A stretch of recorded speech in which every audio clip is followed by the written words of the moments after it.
Hello and welcome to the Little Knowledge podcast, where this time round we're having a look, if we can summon up the energy, to have a look at quite an interesting little house. I'll say little house, large house in Monmouthshire, and that's Wonastow Court.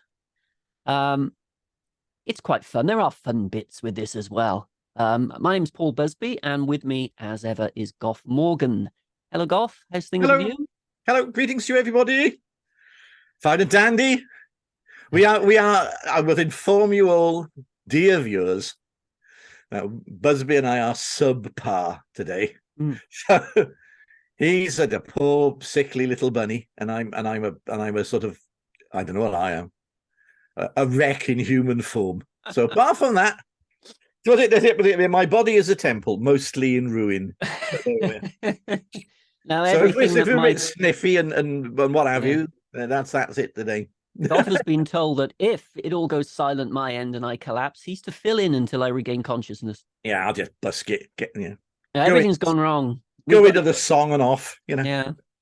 Got a new PC here, which of course makes everything better, except nothing works. I've lost everything. This was supposed to be, just full disclosure, this was supposed to be a big mammoth two-parter, not just Wonastow Court, but Dingestow Court as well. The Bosanquets, home of the Bosanquets. And it was quite nice, and then I lost all the Dingestow photos, and I now feel ill. Yeah. So aren't you glad you clicked? So are you glad? Yeah, you're glad you picked this one, folks. This is a super one. For more Welsh whinging, make sure you click subscribe. It is an interesting property, though. It is an interesting property. So this won't be a mammoth podcast. We're almost dropping in, having a quick chat, and then going again. Well, a quick chat by our standards. Yeah. So, first of all, do you know anything about Wonastow Court? Oh. Not a thing. Okay. Couldn't even spot. Haven't even necessarily heard of the name. All right. Well, it's in where we are. In a great neck of the woods. It's near Monmouth. So you've got Wonastow Court, and it's in an interesting place because you've got Troy House down here, Mitchell Troy. Yeah. You have got Jingle Street. I love Jingle Street. Jingle Street's cool, isn't it? Treowen, that beautiful place we mentioned in the very early podcast. And we've got the sadly forgotten now Dingestow Court. Oh, yeah. Which we were going to do. Yeah. Dingestow Court, the Bosanquets have lived there since the early 1800s, and they're still living there. Do you remember, Goff? Some of our older viewers might remember that in the late 70s, early 80s, there was a ITN newsreader called Reginald Bosanquet. I was going to say, are they related to Reginald Bosanquet? They are related to Reginald Making me feel old now that I remembered Reginald Bosanquet. Reginald Bosanquet. He used to be on with Anna Ford. This will mean nothing to anyone not from Britain. One for the team. Apparently, he was on one day. He was quite kind to Anna Ford, and he said at the end of the news item, he actually took the time to wish Anna Ford's mother a really happy birthday. Yeah. Without realizing she'd been dead for several years. Yeah. But anyway, we'll get back to Reginald. Frequently rather well lubricated, Bosanquet, wasn't he? Yes. In fact, Anna Ford famously said something like, he was a lovely man, Reggie, apart from the fact that it's actually quite brave of them.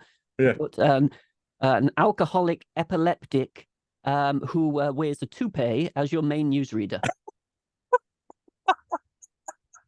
It was a brave decision. But anyway, none of it. Look how we've started. Reginald Bosanquet. Forget that and forget Dingestow, because today we are doing Wonastow. Wonastow.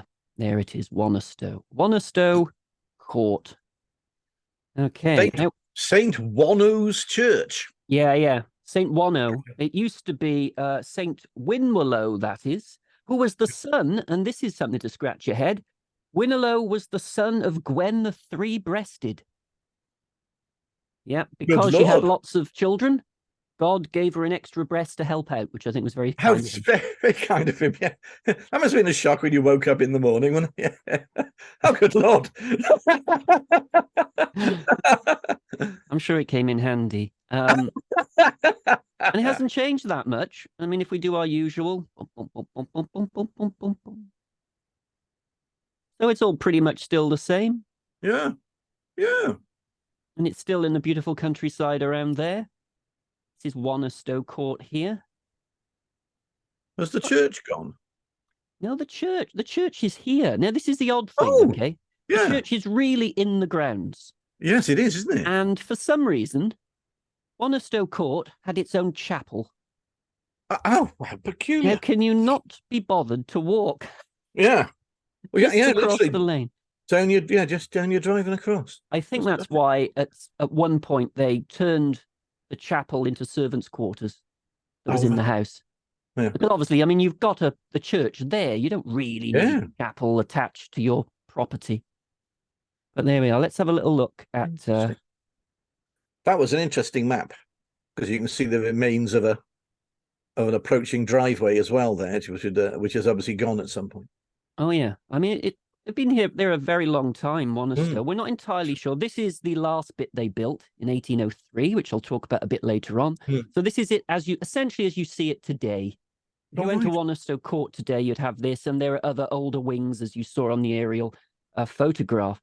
Now, we know they were around in the early 1500s, and it started off as far as records we know started off, Sir William Herbert of Troy, so Troy nearby, was an illegitimate son of the first Earl of Pembroke. Very powerful man, the Earl of Pembroke. So he basically makes him into a cadet branch, gives him the manor of Wonastow, and there was a house of some description for Sir William Herbert there. So another Herbert property. Yeah. Anyway, his son Sir Charles got in gambling debts and had to sell the place to his brother Sir Thomas. So the Herberts had it right up until, probably the early 17th century when the Milbornes took over. And the Milbornes were of Milborne Port, which is a place in Somerset. Milborne Port, it must be near the sea, nowhere near the sea. Oh, gosh, really? It's a village called Milborne Port. Yeah. So it was the Milbornes that were at this property. Oh, first of all, let's have another little... That's a better view, isn't it? Oh, yes, there I can see. So that's the last bit that they built in about 1803. You got the two bits here suggest they might have been bits of the previous house that were left. Yeah. And this bit here is part of the old Milborne 17th century house by the looks of it. Yeah. Oh, how intriguing. It's an odd sort of It's an odd little construction, isn't it? Because those end pieces do look significantly older than the new part. Oh, yeah. The new part, yeah. Well, it was during the Civil War. The Milbornes were, like a lot of families in this area, predominantly Roman Catholic and recusants, paying a fee so they didn't have to go to church. But during the Civil War, John Milborne decided to be neutral. A rather clever idea. Yeah. Nevertheless, Wonastow Court was actually garrisoned by Parliament, and they used it to keep an eye on goings-on at Raglan Castle. Oh, right. They could monitor the road leading up to Monmouth and to Raglan, you see. So it was ideally situated. And they put in there 10-foot and 60 horse. The problem is there were no decent stables, and so part of the 60 horse actually was stabled in the church. Oh, heavens. In St. Wanno's church. Oh, blimey. So they have the 10-foot there. Now, this is the man that garrisoned them. This is, as you can see, Sir Edward Massey. Yes. He garrisoned them there. But obviously, if you're close to Raglan Castle, you're a parliamentarian sort of base. The royalists want to take it. Yes. And so on the 28th of September, 1644, 500 horse and part of the Chepstow garrison and the Raglan garrison. Oh, and some of Sir Trevor Williams of Llangibby's troops. Sir Trevor Williams apparently was a royalist that week. Oh, yes, he was did. Always a parliamentarian royalist, clubman, that sort of thing. And so they attacked.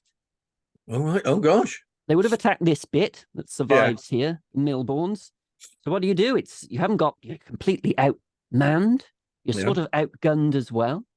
So what on earth can you do? Walter Powell, who wrote a diary, who lived nearby, he's wonderfully laconic, because all he writes on the day of the 28th of September, 1644, is fire at Wonastow. But actually, it was a full-on battle. Yeah. With the royalists attacking the place.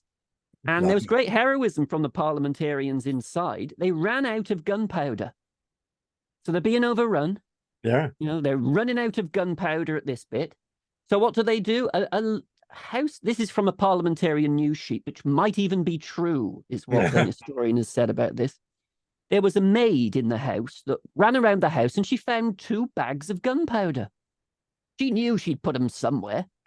So she finds these 2 bags of gunpowder and said, oh, look what I found. And so what they actually do is they melt down pewter mugs and pewter plates and even lead from the windows to make bullets. Now they've got powder. Yeah. And they carried on battling, they carried on firing, and they actually won the battle.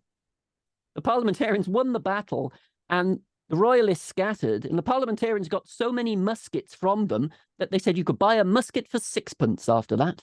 The Battle of Wonastow Court. Oh. Very impressive. That's pretty astonishing tale, isn't it? Stripping the lead out the windows to make bullets. And the pewter mugs and the pewter mugs. plates. Yeah, amazing. Apparently the maid was rewarded by the Parliamentarian governor with a kiss on both cheeks. Oh, I bet she treasured them. That's what I could say. Yeah. I bet she didn't. She didn't wash again for months, did she? Could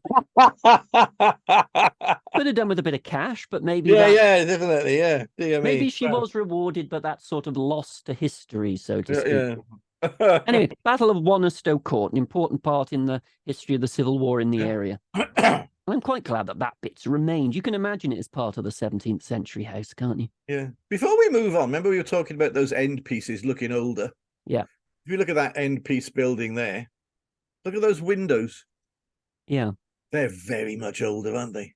They are. There's that's an interesting, odd little piece of building, that as well. Well, there's debate about this because it's suggested that it was part of a Tudor gatehouse. I was going to say, it looks like a gatehouse to me because you've got that huge entryway gate at the bottom there.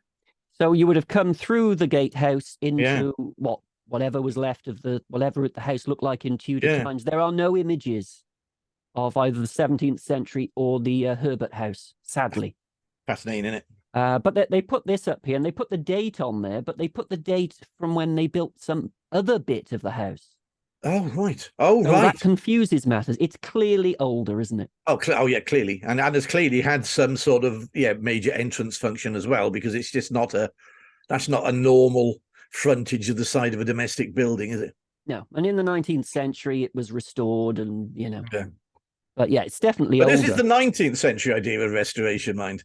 Of course. You have to be very careful when the Victorians restore anything, because they don't. They put it back to what they believe was their idealized model of. This is it. A lot of restoration was done in churches that produced something that was not at all like what the original buildings were. So they imposed this Gothic fantasy on top of it. So always be careful of Victorian restoration. They should have been kept away from churches, but the churches did need repair, didn't they? A lot of them were basically falling down, but not restored, rebuilt. I think it's safe to say. Yeah, Victorian times, based on a fantasy, almost the fantasy Gothic. Yeah. Well, the Milbornes after the Civil War basically went back to type, back to being Roman Catholics, and therefore, if they're in Monmouthshire and they get Henry Milborne gets swept up in the Popish plot. Oh, blimey, Charlie. No, not a good thing to get caught up in the Popish plot. Well, it's interesting when you look. I mean, 1676, the Catholics that declared themselves, so the Catholics, we've talked about Monmouthshire as a very Catholic county, relatively speaking, in this period. And in every house we've looked at, we've seen evidence for this, haven't we? Yeah. Now, 1676, it was said that there were 16 Roman Catholics in Newport. There were 67 in Chepstow, 39 in Usk, and 416 in Abergavenny. Well, blimey, good Lord. And what you do, the closer you'll get into Beaufort land, or earlier on, the closer you get into Raglan Castle, that was a Catholic stronghold under the Marquis of Worcester. And and it's also, if there were that many Catholics within Abergavenny, you can tell why the sort of meetings that were held on the top of the Skirrid attracted such a crowd. Basically, it makes sense, doesn't it? When you look at it that now way? You think about that amount, you can see that the area and the surrounding area is predominantly and massively predominantly Catholic. Well, Henry Milborne, as a younger man, had actually been the Marquis of Worcester's steward. So he was sort of the number one man to the family that became the Duke of Beaufort, the very Catholic family. And then when they became Dukes of Beaufort, you weren't sure whether they were Catholic or Protestant. There were always question marks about the Dukes of Beaufort in early days, whether they were sort of crypto-Catholic.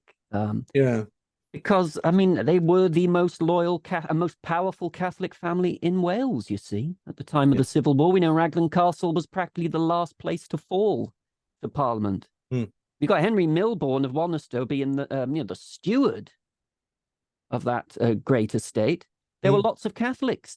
And he had after him, of course, Arnold of Llanfihangel Court, the arch-priest hunter, the Joseph McCarthy of South Wales. So he was after him. And Arnold said that Milborne was an undoubted papist. And at Wonastow Court, he had the greater part of his household were Catholics. And Henry Milborne said, no, not the greater part, surely. He was accused of hiding Francis Draycott, a Catholic priest. Henry Milborne's sisters, Catherine and Christiane, protected a Catholic priest. I mean, he was a Catholic, and he was protecting Catholic priests. But when the chief constable found evidence that one of the servants at Wonastow was actually a Roman Catholic, he came to arrest him on the license of Roger Sayes, and Henry Milborne started a fist fight to defend his servant. Oh, gosh. So he sort of fought him and pushed him until the servant could escape. Yeah. Oh, gosh. Arnold is also right. It's slightly suspicious that Henry Milborne, a man with lands, and he's over-egging it a bit, lands with only £100 a year in one county, he's made a justice of the peace in 4 counties. Basically saying that for a man like that, why is Henry Milborne so influential in 4 counties? It must be Catholic patronage. That's what Arnold thought. He might have been right. I think he possibly is, there, to tell you the truth. Yeah. I mean, it's difficult when you get someone who is who generally talks rubbish to realize they can occasionally hit on something that is factual. Oh, I think so. Yeah, I think he hit on something there. That is peculiar, isn't it? To get that amount of influence on what is essentially a terribly middling income for the period. Yeah. And it later came out Henry Milborne had served at the Jesuit College in Cwm in Hereford. Right. So, he certainly was. There's an interesting story about, but the Milbornes managed to get over it. They weren't really, they were at Wonastow until the middle of the 18th century. And there's an interest. This is why I wanted to talk to you today, Goff, because I was interested about an exorcism linked to Henry Milborne. Now, I'm asking you this basically from a folkloric point of view, because I have got 2 versions of the same story, dated 150 years apart in the setting. Oh. If I explain, I mean, you can maybe spot something, which I haven't. Now, this story appears by a man called K.E. Kissock in a folklore journal in 1957. He'd had a chat with 2 ladies who were in their late 60s in the village, and they both told a similar story, but with different time periods and also. So who knows how these things start? So the ladies were resident in the village all their lives. They were told the story by their mothers 65 years ago. So that would have been about the early 1890s. And the first story is this. At a farm 4 miles northwest of Monmouth called Llanrothal Court, which was another home of Henry Milborne, at the end of the 17th century, it was occupied by Henry Milborne, Recorder of Monmouth, agent to the Duke of Beaufort. He died in 1692 and was a wild and reckless man who was killed when his horses ran away and dashed into the River Wano, very near at Llanrothal Court, so on a road pretty much like this, near Llanrothal Court. Oh. His body was not found, and soon his ghost began haunting the house. Its presence led to new owners coming and going, and eventually it was decided to exorcise it. Accordingly, 12 priests, 11 were young and 1 was old, the vicar of Raglan, assembled at the haunted court. When they met the ghost, all the young men were overcome, but the old vicar of Raglan stood his ground. He told the ghost he had come to lay him to rest. The ghost asked for how long. The vicar replied, somewhat bizarrely, I think, until I next eat bread. Whereupon the ghost disappeared into a pond. A few days later, the vicar died without eating bread. Anyway, that's one version of it. What a strange little tale. Well, I'll just What's the other version? I'll give you the other version. It involves candles and priests, and I tried to get an image of this on AI and of mixed success, but it's atmospheric at least, isn't it? Now, the other version, the other lady in the village, says it was the agent of the Duke of Beaufort who flourished in the mid-19th century, who lived at Troy House. He was unpleasant and wicked and haunted the road from Monmouth leading past the house. 12 priests, of whom one, the vicar of Wonastow, was old, and they perambulated the ground with lighted candles. When the ghost appeared, all the candles went out except that of the vicar of Wonastow. The old man said he was going to lay him to rest and banish him. Until when? Until I next eat bread. A few days later, the vicar of Wonastow was dead without touching bread. So, Wonastow appears twice, one in the early one in the form of Henry Milborne, because that was his, home. Yeah. And in the second version, it's the vicar of Wonastow, not the vicar of Raglan. Yeah. But both are the agent of the Duke of Beaufort. Yeah. What do you reckon? And what's all this bread thing going on? No, I don't get the bread thing at all. These things seem to be sort of vaguely arbitrary sometimes in these types of stories. The interesting thing about it is something I've only recently discovered from a recent talk I went to, is the fact that apparently in Welsh folklore, particularly Welsh folklore, one of the things you should do is talk to the ghost. The ghosts communicate with you what they want. Ghosts are actually there for a purpose, sort of thing.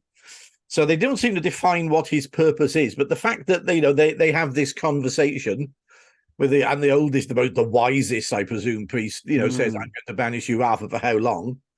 There's still this exchange going on. Now that is a very Welsh feature of ghost stories. So that's particular to our part of the world.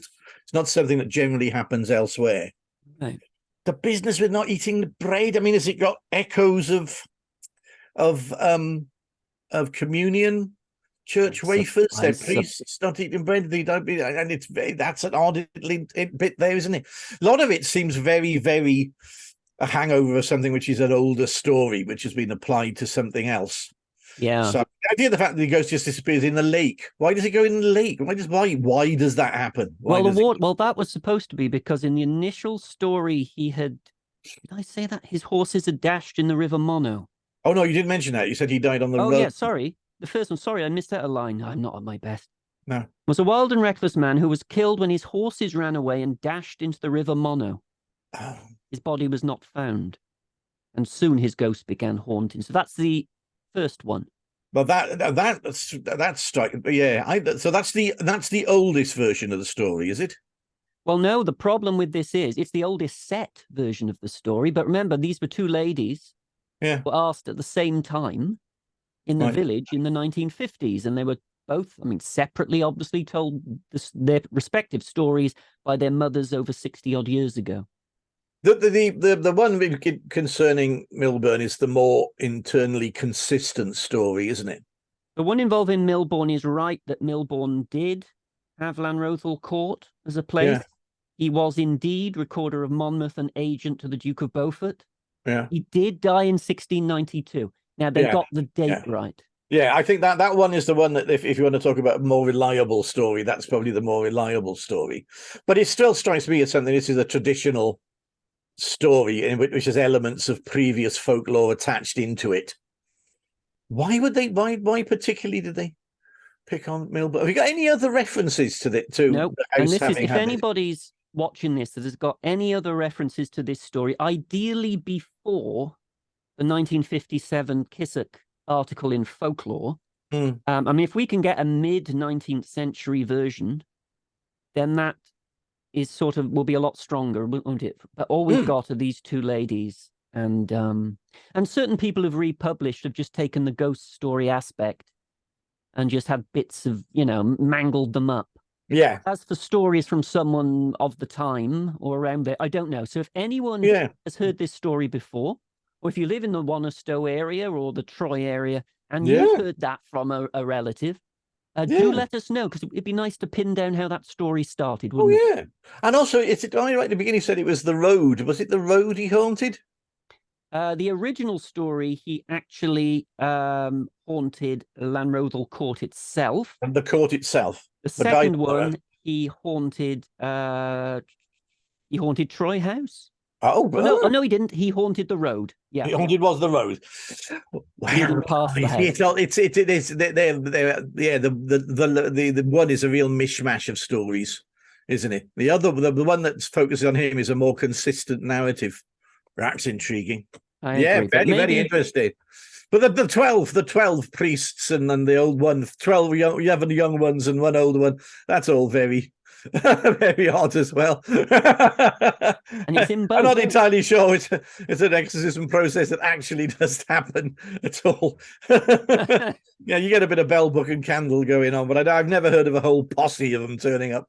Well, what we're going to do now is, marriage is always important, isn't it? It's always vital. You can have good marriages, you can have bad marriages.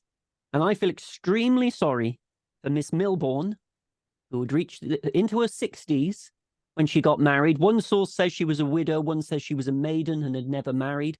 As it's called Miss Milborne, I assume that actually she was unmarried. And she had, although she was in her 60s at the time, she did have something extremely attractive, possibly a nice personality as well, but she had £10,000. Oh. And we're talking about the first half of the 18th century. Yeah, sounds utterly gorgeous to me. And she sounds great. Yeah. But she was treated dreadfully. Poor woman. Because Dingestow Court resident at the time was Richard Jones. He was known as Happy Dick for his liberality and geniality. And he basically wanted to marry her. Let's have a look at her. There he is. Look how happy he looks. Happy Dick. Yeah, frightening number of teeth there, but apart from that, shark-like, isn't he? Well, he was 6'3", very good at field sports, apparently, shooting mainly, and was at, I guess he was making, to put it into perspective, I think he was making £600 a year from the Dingestow Court estate. So to marry someone with 10 grand. Yeah. He had been married before, but his wife had died. He had one daughter from her. So he marries again. And it's awful, really, because his friends think this is hilarious. Now, of course, if it had been, as we've seen many times, an older man marrying a much younger woman, that would have had no remark whatsoever. But because she's an older woman, he doesn't help by when he marries her. As soon as he marries her and gets the money, he doesn't spend a second night in her house. Wine. What an absolute awful man. An absolute swine. Woman.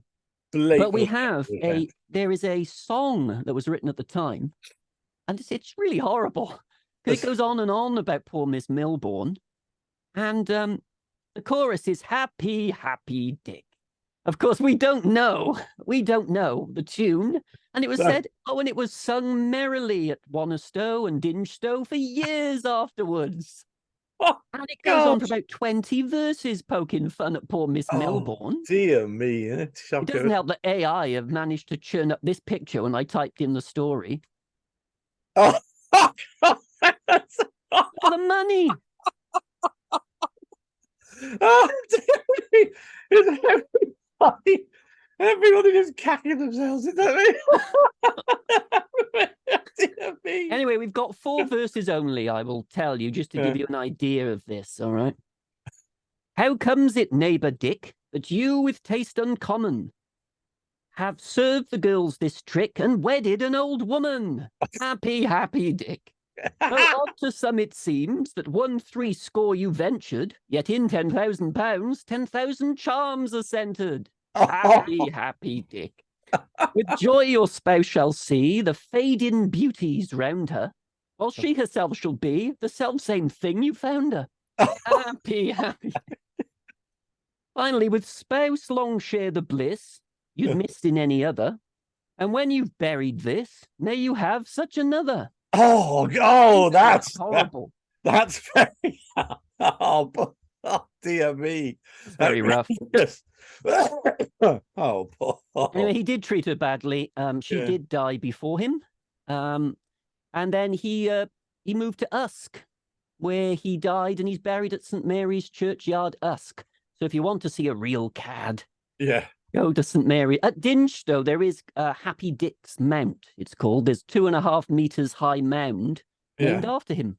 Okay. But he's not entirely. I mean, okay, he was cheerful and liberal, and but he obviously clearly not that pleasant. No, yeah, predatory behaviour. Can't really call him Cash. Can't really call him Gitty Dick, can you? Gitty Dick. Caddish Dick. Anyway, yes. But a better marriage happened, however, when a Milborne married Thomas Swinton in 1795. And so Wonastow Court passed out of the Milbornes and into the Swinton family. He had a house in Butterton in Staffordshire. And Swinton, why does that name ring a bell for you, Goff? Octavius Swinton Morgan. Yeah, I think Thomas was Swinton, 8th son of Sir Charles Morgan at Tredegar. I think Thomas Swinton of Wonastow Court was a godfather to Octavius Morgan. Oh, right. Hence the Swinton bit. But what Thomas Swinton did most, not only lend his name to Octavius Morgan, but he was the one that rebuilt Wonastow Court. Oh, right. But he's the one that in 1803 knocks down a lot of it and builds this central piece here, which is early 19th century, 1803. Very roomy apartments inside, but he keeps a bit of the Milborne house, and we think a bit of maybe even the Herbert house. Yeah, 2 bits of the Herbert house. So it would seem. Yeah, right. Fascinating. But what happens then? And by the way, it leaves the Swinton family. So when we talk about the Morgans at Tredegar and the Joneses at Lanarth, and one house being in one family for a long time, with the slightly smaller gentry houses, that often doesn't happen. They end up marrying out of the family. Yeah. So the Swinnertons, the Pilkingtons, who were baronets of Cheviot Hall in Wakefield. Cheviot Hall in Wakefield had a problem in the 1950s. It was demolished because of mining. It happened a lot in Yorkshire. Oh, right. Where they would mine almost right up to the house. Oh, gosh. And of course, then the subsidence starts. Yeah. So his house was knocked down in the 1950s. Yeah. The Pilkingtons don't really enter this story because although they owned the property, they immediately let it out. So, they had their home in Yorkshire. They just let out Wonastow Court to whoever could afford to pay the rent. Oh, gosh. The baronets, the Pilkingtons, basically are carrying on to this day. They're on their 14th baronet right now. Yeah. But they became double-barreled and then triple-barreled. Double-barreled names are all over the place these days. Yeah, triple-barreled. Yeah, no, very, very fair triple-barreled one. So the surname, but it's interesting that the surname really harks back to this place because the surname they currently have is Milborne Swinton Pilkington. Oh, interesting. Yeah, all of them. Yeah. They must have found some connection Milborne Swinton Pilkington. Yeah, that's brilliant. Yeah. With Wonastow Court. Yeah. And the Pritchards took it. The Cannon family, he was the Surgeon General, took it. And then in 1886, the Seales were of residence. Nothing to do with water. Seale. They were a Devon family, Sir John Seale and Adela, Lady Seale. And they moved in. Sir John said that he remembers that his dad had met Napoleon. And actually, at Wonastow Court, when the Seales were there, they had a mirror which used to be the top of Napoleon Bonaparte's pianoforte. Oh gosh! Hey, so they had all kinds of collections there, really. What else did he have? I'll get to that. Adela took a great interest in the church, which, as we know, is extremely nearby. Oh, yeah, just across the way. It's just here. Yeah, you can see it. That wonderful Dovecot Tower. Yeah. And she, her legacy is very much that church. What she would do is she would turn up to the church. That's how it looked like initially. Oh, God, fine. It's called a Dovecot Tower. Yeah. The porch is kind of wooden and, you're not going to shelter from the wind in that porch. So Adela Seale basically bought them a new one. Oh, right. So she paid for that. Yeah. She paid for the altar. She paid for the screen. Yeah. She did an awful lot for that church. You see the church there. On the wall, there is the Milborne family tree, which does have Henry Milborne on it. Saying he died in 1692. Doesn't say anything about his ghost. No. Hatchment there as well. Oh, yes. So the Seals, especially Adela, was wonderful for this church because she would insist on dressing it for Easter and Christmas. Oh, right. Literally, she would come in and she would sort of be in charge of it all. Yeah. And this little church. I just spotted Henry the Hoover popping over the top at the back there. Henry the Hoover is there. Not quite traditional iconography, but it's working. How do you know that wasn't the first Henry the Hoover, invented by Adela Lady Seale? Yeah. Yes. Also, in the house, they collected porcelain, including porcelain that was owned by Lord Nelson, which, of course, had Lady Hamilton all over it. Oh, yeah. Lady Hamilton dressed as Hope and various things. This is German, this one, but full of Lady Hamilton. So that's all Lady Hamilton on those Lady Hamilton in various guises. Oh, good Lord. Well. He was obsessed with that woman, wasn't he? He was certainly keen on her. That's the best way to describe it, yes. She was very popular with him. Her husband, however. Yeah. Oh, it's the great Lord Nelson, so this is absolutely fine. It's very, it's strange. It's strange taste of people that have those sort of very open sort of arrangements. Yeah. Yes. I suppose it was an understanding. Yeah. They also had violins, lots of violins that he collected as well. Sir John Seale, lots of those. And Sir John died in 1914, and Adela continued. And we might have something to do with the Guinness Book of Records here, although we have no evidence. I've read the Guinness Book of Records. I checked this out. The oldest dove, according to the Guinness Book of Records, lived to the age of 29. Lady Seale believed that in the early 1920s, she had a dove at Wonastow Court in a little cage that was 34 years old. Well. Can't prove it, but that was the claim made, that maybe the oldest dove who ever lived was at Wonastow Court. There's a proud boast. And it's quite cute, isn't it? Had there been a Guinness Book of Records at the time, might be able to sort it out. It might still be in it, yeah. But, yeah. Because 34 has not been beaten so far. And in fact, we're very lucky because I managed to hunt down an actual image of Lady Seale's record-breaking dove.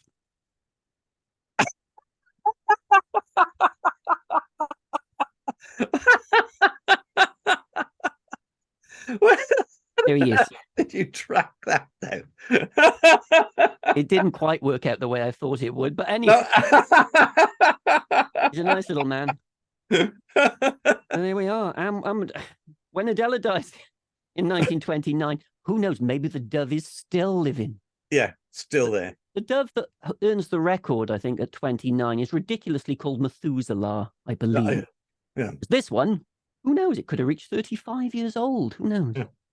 Well done. It passed out of the family then, and it passed on to Douglas W. Graham. Now, he lived at Hillston Park. Do you know Hillston Park, Goff?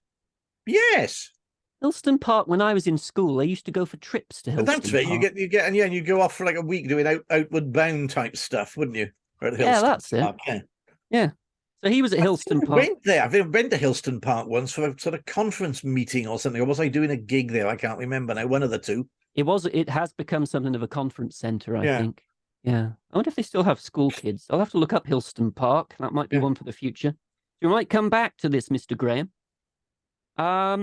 It was put up for sale in 1949, Wonastow Court, and sadly, by 1952, when they got around to listing it, it was described as derelict. Oh, really? So, yeah. So after the Seals left and after the Grahams left, it appeared to have been, left empty. Just left, yeah. And if it's left empty, we know what's going to happen. Yes, yeah. There was a fascinating guy who lived really close by in Wonastow. The old vicarage, actually, which was called Wonastow House, which some people mix up with Wonastow Court. It's literally a stone throw away. Okay. He's a fascinating man. He was Major General Lewis Pew, who was born in Ceredigion, and he entered the army, and again became a Major General.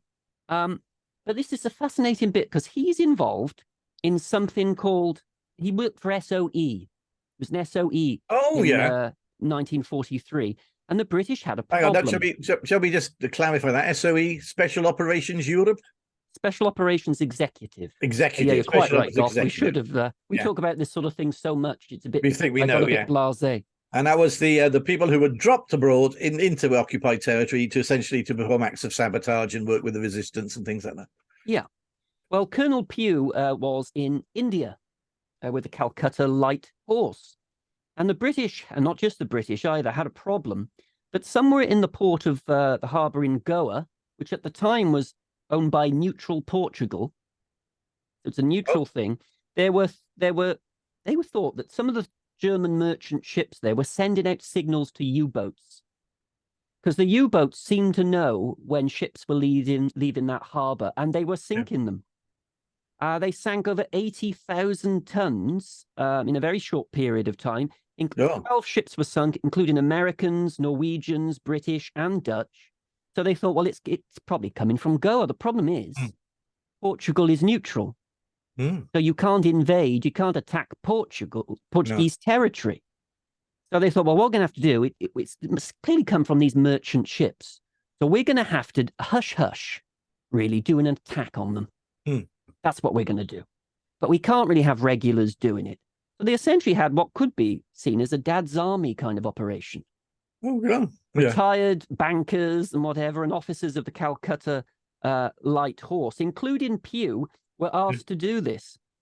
So there were 14 of them. And I think the Calcutta Scottish as well added 4 people. And the idea was they would come on a barge called the Phoebe, enter the harbour, and then attack these German merchant ships, trying to put it out of action. Oh, God. That was the plan. That was the plan. As the Phoebe entered the harbour, just purely by coincidence, Goff, the lighthouse stopped working. Oh. And all the lighting for the harbour stopped. It's funny about the coincidence in neutral Portuguese territory. It's extraordinary. So they got in and they attacked. And these were the merchant ships that were in harbour. And indeed, they did it. They were indeed, especially the top one, sending out messages to U-boats in the area, telling them where to attack. Oh, gosh. So they attacked. Gosh. And it was successful, but they were very clever, because at the end of the initial assault, the British didn't lose anybody, which Pew led this assault. It was successful, but they thought, right, we've got the one ship, but there are 2 others. So what they did, they put out a fake rumour that the British were going to invade Goa. And so to stop their merchant ships falling into British hands, the Germans scuttled them. Oh, God. So how you sink a fleet without actually attacking them. Very clever. Themselves. And Pew of Wonastow was the man who basically spearheaded it. And in 1979, when he was at Wonastow, he was told that Hollywood wanted to make a movie of this great operation. Going to make a movie about it, you see. And he was quite intrigued by it. And indeed, they did make a movie of it. And it was this one. Oh, my Lord. Oh, yeah. The Seawolves. Gregory, Peck, Roger Moore, David Niven. And? Yes. Trevor Howard. Trevor Howard, yeah. And, not the lead. No. Oh, I know that face. I'm not sure. Italian I should have written her down. She's not quite as famous. It's not anyone like Gina Lollobrigida or anything. Is it Barbara Kellerman? Seeing her name's written at the bottom there. Oh, yes. Oh, well, that's a dead giveaway. There she is. Wasn't the person I was thinking of at all. So I don't know. I was busking around Gina Lollobrigida. Yes, I thought you were. I thought you went in that general direction. But what we have here is, which one would you, not Barbara, which one of those would you choose to play you in a film, Goff? Because that's I guess what Major General Pew was probably thinking before they cast the Seawolves. Oh, God, yeah. I think I'd err towards Gregory Peck rather than Roger Moore, frankly. I would have hoped... Far too many knowing eyebrows going on with Roger Moore. I don't have that. I think I would probably err towards David Niven, really. Yeah. However, Pew is played in the film by Gregory Peck. Ah, see, told you. So there you go. You chose wisely. Yeah. And in fact, here's a little picture of Pew Oh, yeah. with Gregory Peck and Roger Roger Moore. Moore. And this was another veteran. Now, what was his name? Mackenzie, I think. Mackenzie took part in the original operation, same as Pew. Yeah. And he had a toast, which was here's to something like here's to daring ventures and to the daring men who have to do them. Oh, God. That was the toast before they do it. Yeah. But there we are. So an extraordinary person to still be in Wonastow in the area. He had some tales to tell, I'm sure. Yeah. He was in the area until 1981. And it has been restored now, Wonastow Court. So a bit more work going on it. And what they've actually done is it is split up as a property. Oh, right. So into different houses. Yeah. So that was for sale quite recently, and that bit was for sale, and you got here as well. And I think it's an interesting property. Yeah. It has an interesting path. Yeah. And again, if we can just prove, if anybody can let us know, I might watch the sea wolves as well. I might hunt down the sea wolves. I think that needs viewing now. Yeah, see definitely. how Gregory Peck gets on as then Lieutenant Colonel Pew. Yeah. But yeah, so what do we need to know from people? We need to know, I think, well, first, if you've got any stories about the Wonastow area, we always like to know those. Do put them in the comments section below. Yeah. But we particularly want to know a little bit more about that folklore tale. Oh, yeah. Yes, that'd be very down. If somebody knows the earliest reference to it, that would be very interesting to get your hands on, because then you're getting back to source material sort of things then. So if you spot anything like that, let us know. We'd be very keen to find out. You will. And also, the other thing we need to know, I suppose, is do you know a dove? Have you ever heard of a dove older than 34 years old? Yeah.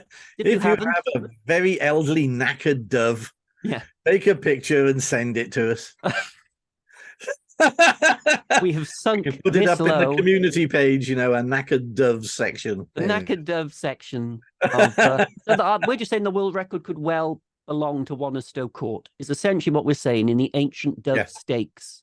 Ancient dove stakes. It's entirely possible.